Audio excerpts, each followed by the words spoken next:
Salut à tous, j'espère que vous allez bien, que vous passez une super journée. Je vous retrouve aujourd'hui sur la chaîne YouTube pour une nouvelle vidéo. Aujourd'hui, comme vous l'aurez vu au titre, ça va être un update série télé, parce que les séries télé, j'adore ça.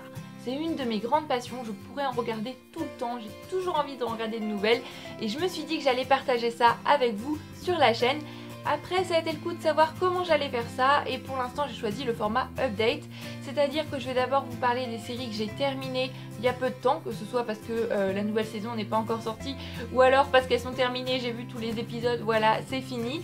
Les séries que je regarde en ce moment et puis les séries que je compte commencer très prochainement, c'est des vidéos que je vais essayer de faire assez régulièrement pour vous parler de plusieurs séries selon les périodes, selon ce que je suis en train de regarder, ce que j'ai terminé, etc. Je tiens à faire une petite parenthèse pour vous dire que je regarde aussi beaucoup d'animés, j'adore les animés, mais je vais pas en parler dans ces vidéos update séries parce que je compte leur faire des vidéos spéciales une fois que j'aurai terminé 2-3 animés. Voilà, vous en parler, partager ça avec vous, mais dans une vidéo à part. Donc on va commencer sans plus tarder avec les séries que j'ai terminées. On commence donc avec une série produite par Netflix. J'ai terminé la première saison et la deuxième n'est pas encore sortie. Il s'agit de la série The Crown et cette série, elle est grandiose, j'ai adoré. C'est une série historique qui va retracer la vie de la reine Elisabeth, donc Elisabeth II, reine d'Angleterre. La saison 1 commence lorsqu'elle se marie avec le prince Philippe, on va ensuite assister à son couronnement, etc. C'est une très belle série jouée par des acteurs vraiment grandioses avec beaucoup de talent.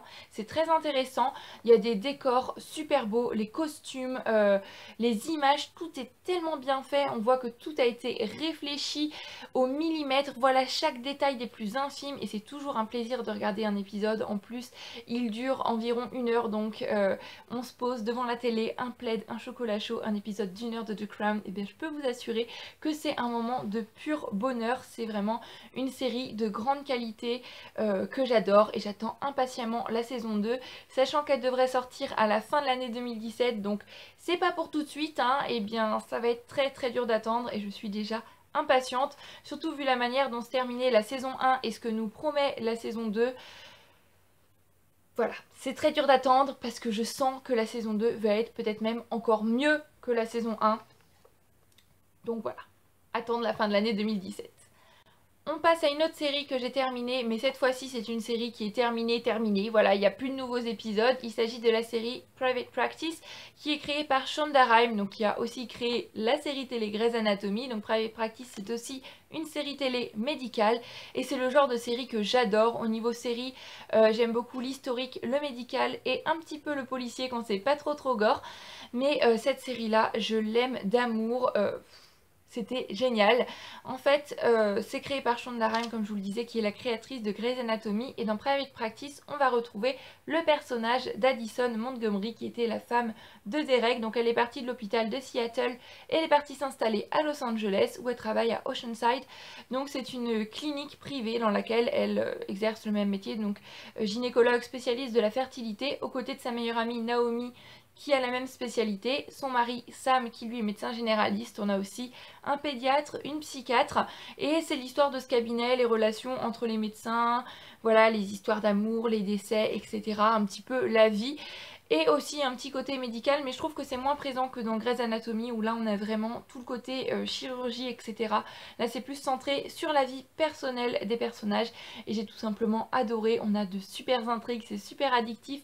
On retrouve vraiment la patte de Shonda Rhimes que l'on peut trouver dans Grey's Anatomy et les personnages sont super attachants.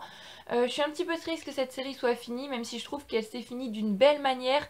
Mais on sent que c'était pas vraiment la fin, qu'il y aurait pu y avoir encore une saison parce que il y a des questions qui restent un petit peu sans réponse, mais c'est une série qui aura su m'amener des émotions, elle m'aura fait rire, elle m'aura fait sourire, elle m'aura fait pleurer, donc pour moi ça veut dire que c'est une superbe série.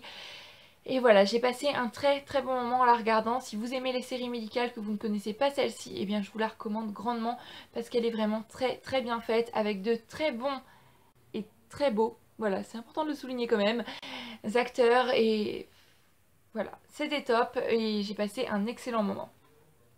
On passe maintenant aux séries que je regarde en ce moment. J'ai décidé de vous en parler que de deux. Et avec la première, on va rester dans l'univers médical puisqu'il s'agit encore une fois d'une série médicale mais française cette fois-ci.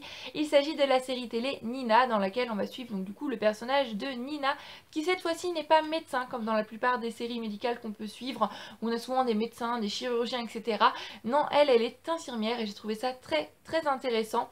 C'est sa vie personnelle et sa vie professionnelle puisque les deux sont étroitement liés étant donné qu'elle vit elle héberge plutôt, mais elle vit quotidiennement avec celle qui est au-dessus d'elle hiérarchiquement et qui a 15 ans de moins qu'elle. Le service dans lequel elle travaille est dirigé par son ex-mari qui lui est médecin avec lequel ils ont eu ensemble une fille. Donc voilà, on a aussi tout un autre panel de personnages qui sont très attachants, qui sont hilarants. J'avoue que les premiers épisodes, j'étais un petit peu dubitative. J'étais ouh là là, qu'est-ce que c'est que ça? C'est voilà, il y a des choses prévisibles, il y a des clichés. Je pense notamment à une infirmière qui est blonde, mais le cliché de la blonde typique. Et je me suis dit oh là là, ça va pas me plaire, c'est trop cliché, c'est vraiment pas top. Et finalement, avec les intrigues, etc., ça reste quand même addictif et je me suis laissée prendre au jeu. Et là, j'ai presque terminé la saison 1 et j'adore. Après, c'est pas la série du siècle, on va dire, ça casse pas trois pattes à un canard au niveau série médicale. Je pourrais vous en recommander des mieux. Si vous voulez d'ailleurs que je fasse une vidéo uniquement sur le sujet, sur toutes les séries médicales que j'ai pu regarder, que je regarde, celles que je vous conseille plus ou moins que d'autres, n'hésitez pas à me laisser un commentaire à ce sujet. Mais voilà, c'est pas la mieux, c'est sûr, ça casse peut-être pas trois pattes à un canard, mais je la considère un petit peu comme une série guilty pleasure si je puis dire, même si c'est vrai que parfois on retrouve quelques ressemblances avec des séries médicales américaines. Je pense notamment au Dr Proust qui est joué par un acteur incroyable, je l'aime beaucoup, il joue très bien, il joue notamment dans Scène de ménage. Et il me fait beaucoup penser à Dr House, voilà, de par son comportement, de par ses répliques, la manière dont il parle, etc. Mais ça me dérange pas, voilà, quand je lance un épisode de Nina, je sais que je vais automatiquement passer un bon moment, mais qu'il faut pas en attendre trop, ça va pas être un truc du siècle, je suis jamais scotchée sur ma chaise, me dire oh, qu'est-ce qui va se passer, c'est un truc de dingue, etc. Mais voilà, ça se laisse regarder et c'est quand même bien sympa. Dans un tout autre genre, on va revenir sur une série historique. Malheureusement, c'est une série qui n'est pas parue en français, voilà, elle n'a pas été traduite, mais je vous invite grandement à vous lancer dans la VO avec des sous-titres si vous n'êtes pas assez à l'aise en anglais, parce que ça vaut vraiment le coup. Je sais pas du tout s'il va y avoir doublage français ou non, parce que ça fait quand même un moment qu'elle est terminée cette série. Il s'agit de la série télé The Village. Donc c'est une série télé britannique et elle est incroyable, elle est géniale. Je n'ai vu que le premier épisode, donc ça dure quand même 1h30 il me semble, quelque chose comme ça, un épisode. Et ça m'a donné la chair de poule, ça a fait battre mon petit cœur, c'était incroyable.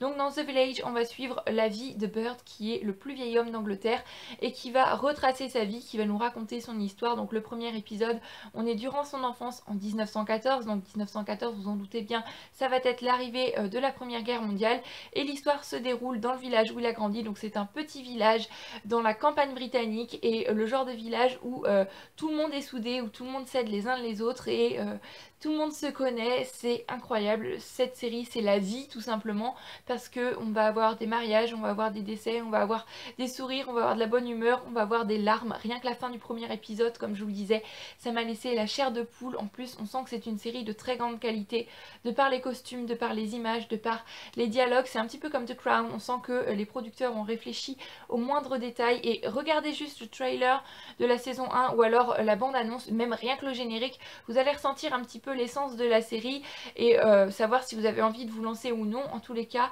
je n'ai vu que le premier épisode, mais une chose est sûre, c'est que je vais dévorer la suite.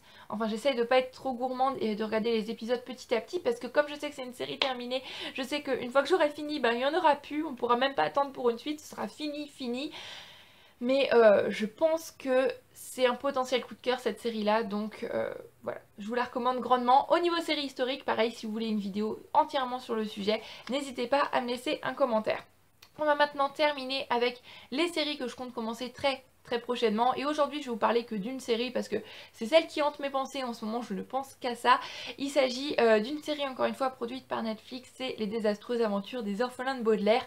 Alors il faut savoir qu'à la base c'est une série de livres qui est écrite par Lemony Snicket et cette série de livres je l'ai lue, j'avais 12-13 ans et ça a vraiment marqué ma vie de lectrice, j'adore. C'est une série dans laquelle on va suivre la vie de Violette, Klaus et Prunille Baudelaire qui sont trois enfants dont la vie va complètement basculer le jour où la maison de leurs parents va brûler, leurs parents vont périr, donc du coup ils vont être remis à un certain conte Olaf qui soi-disant ferait partie de leur famille mais qui n'ont jamais vu, ils n'en ont jamais entendu parler et ils vont très vite se rendre compte que ce conte Olaf est un petit peu malfaisant parce que tout ce qu'il veut c'est faire main basse sur leur fortune, mais ce qu'il ne sait pas c'est que ces orphelins de Baudelaire sont très dégourdis et qu'eux aussi ont de la suite dans les idées.